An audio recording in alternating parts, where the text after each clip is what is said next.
Stock మార్కెట్లో పెట్టుబడులు మరియు నష్టాలు రాకుండా ఉండాలి అంటే ఎలాంటి స్ట్రాటజీస్ని ఫాలో అవ్వాలి?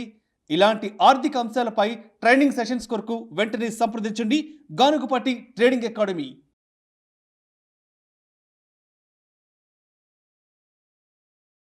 నమస్తే, నేను GVsatyanarayana. మార్చి ఫైనాన్షియల్ ఇయర్ అయిపోయింది, రిజల్ట్స్ వస్తూ ఉన్నాయి. Annual results, fourth quarter results వస్తున్నాయి, వచ్చేసినాయి మ్యాక్సిమం. ఇప్పుడు మీకు చెప్పే ఏదైతే ఒక స్క్రిప్ట్ ఉందో ఆ script Hinduja global solution limited, Hinduja global solutions limited, దాన్ని HGS అంటారు సింపుల్గా. ఇది ఏంటిది అనేది చెప్తున్నా. ఇది గమనిక. మళ్ళీ మీకు నేను ఏదైతే ఎక్స్ప్లెయిన్ చేస్తున్నానో, ఏదైతే చూపిస్తున్నానో, ఏవైతే గ్రాఫ్లు అనుకోండి, ఫండమెంటల్ అనుకోండి, విశ్లేషణ అనుకోండి, అవన్నీ మీకు only awareness, education, knowledge purpose మాత్రమే. మీరు ఎంటర్ కానీ ఎగ్జిట్ కానీ మీ ఇష్టంతో చేసుకోవాల్సి ఉంటుంది. మీరు ఎవరినైనా మీ అడ్వైజర్తో సంప్రదించి చేయాలి. ఎందుకంటే షేర్ మార్కెట్ అనేది ఒడిదుడుకులతో కూడుకున్నటువంటి వ్యవహారం కాబట్టి. ఓకే, ఇక ఇప్పుడు కంపెనీ ఏందో చూద్దాము. కంపెనీ ప్రాఫిట్ అండ్ లాస్కి వెళ్దాం ఫస్ట్. ఇప్పుడు మార్చి 2021కి 336 కోట్లు లాభం వస్తే, మార్చి 2020కి 6,104 కోట్లు ప్రాఫిట్ రావడం జరిగింది. అయితే ఇక్కడ ఏం జరిగింది అంటే అదర్ ఇన్కమే మెయిన్ అనమాట. 6,173 కోట్లు అదర్ ఇన్కమ్ రావటం వలన ఈ కంపెనీ 6,104 కోట్లు అంటే 336 6,104ని అంటే 6,104ని మనం 336 పెట్టి కనుక భాగాడిస్తే ఎన్ని రెట్లు వస్తుంది? సుమారుగా 3,60 అంటే 3 రెట్లు కాకపోయినా 15 నుంచి 17-18 రెట్లు మనకి కంపెనీ సంపాదించినట్టు. అంటే 17-18 ఏళ్ల సంపాదన ఒకేళ్ళలోనే వచ్చింది. ఈ కంపెనీ ఎప్పుడు చూసినా 200, 300, 170, 200 కోట్లు, కానీ ఒక్కసారే 6,104 కోట్లు. ఇది ఎందుకు అంటే అదర్ ఇన్కమ్ ఏదైతే ఉందో, రెగ్యులర్ ఇన్కమ్ కాంది అదర్ ఇన్కమ్.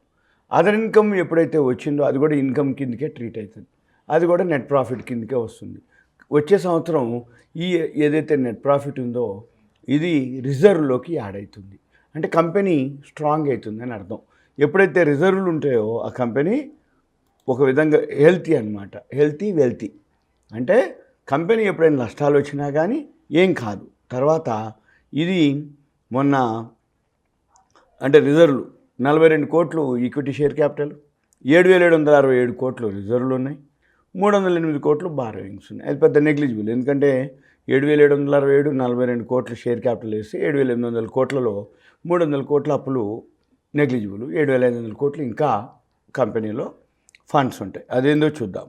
తర్వాత ఇది క్యాష్ ఫ్లో మైనస్లో, ఇది 22ది క్యాష్ ఫ్లో అప్డేట్ కాలేదు. మరి ఇక ఫండమెంటల్గా ఏంటిది, ప్రమోటర్ స్టేక్ ఏంటిది అనేది చూద్దాము.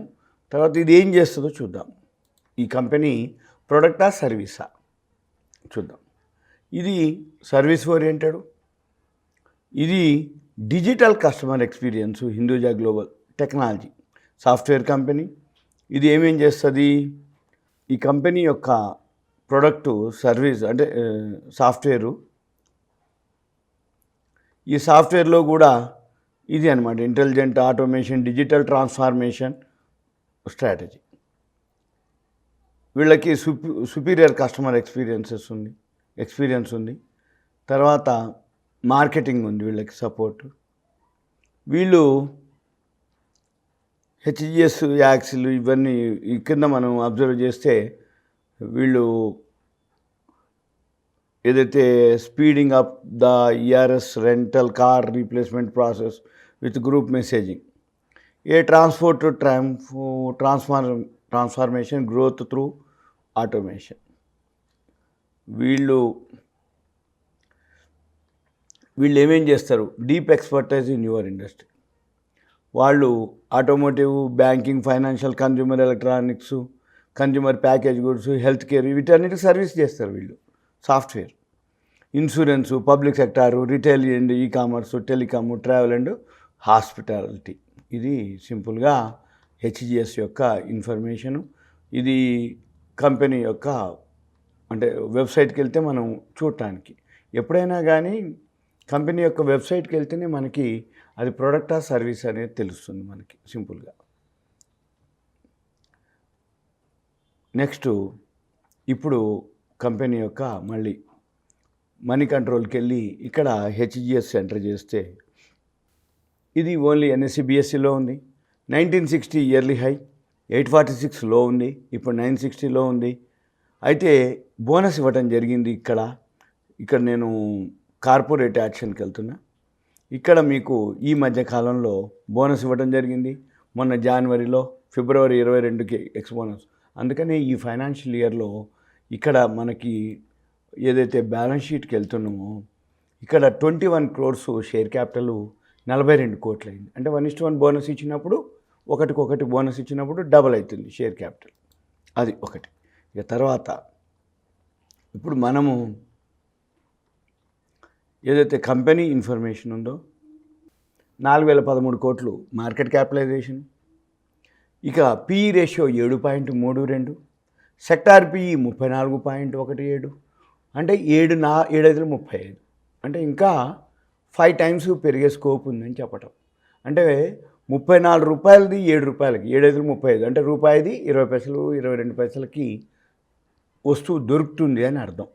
బుక్ వాల్యూ వచ్చి 498.68, ప్రైస్ బై బుక్ వాల్యూ వచ్చి 1.93, అంటే నియర్లీ 2 times ఉందన్నమాట ప్రైస్ బుక్ వాల్యూ మీద. ఫేస్ వాల్యూ 10 రూపాయలు, బీటా వచ్చి 0.86. ఇది సింపుల్గా పిఈ రేషియో దాన్ని బట్టి.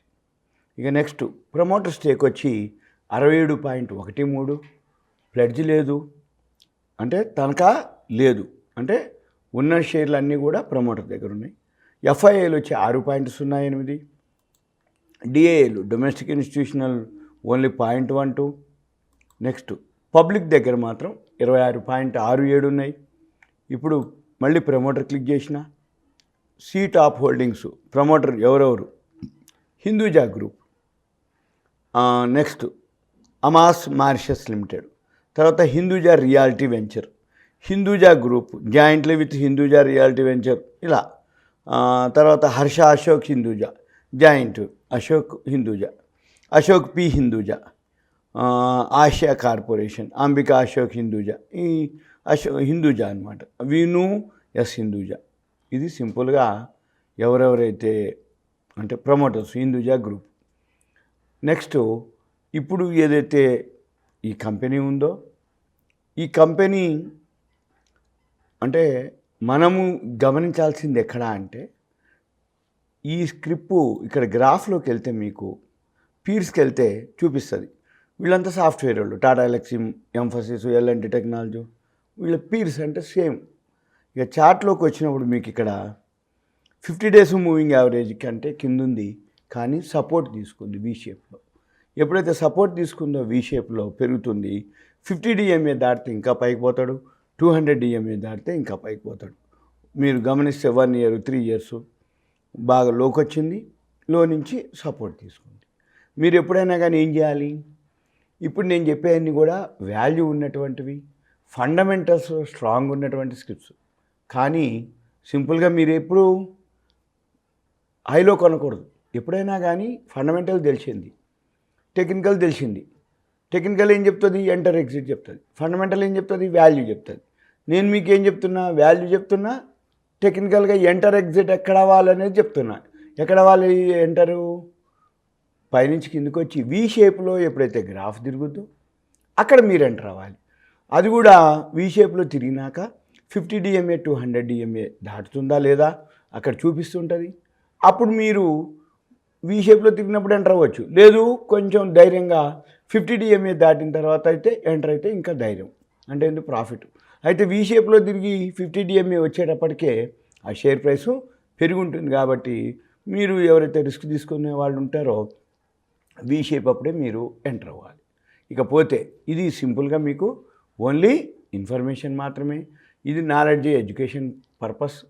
ఇది మీకు ఏంటిదంటే ఒక కంపెనీ మార్చి ఫైనాన్షియల్ ఇయర్ అయిపోయినాక ఏదైతే యాన్యువల్ రిజల్ట్స్ వచ్చినాయో దాన్ని బట్టి అదర్ ఇన్కమ్ ఎప్పుడు రాదు, ఈ సంవత్సరమే వచ్చింది. కానీ మనకంత 6,000 కోట్లు వచ్చింది. అంటే నియర్లీ ఎన్ని ఏండ్ల పైసలు వచ్చినాయి మనకి సుమారుగా అంటే ఉదాహరణకి 336 నుంచి 6,104 కోట్లు, 3 ఏళ్ళ 60. అంటే 17, 18, 19 రెట్లు, అంటే 17, 18 ఏండ్ల సంపాదన ఏదైతే ఉందో అది ఒక్కేడికే వచ్చినట్టు. ఇది చెప్పటం కోసం అదర్ ఇన్కమ్ ఇన్కమే. ఇది నా నుంచి విశ్లేషణ. సుమన్ టీవీ ప్రేక్షకులకు ధన్యవాదాలు. Thank you. సెలవు.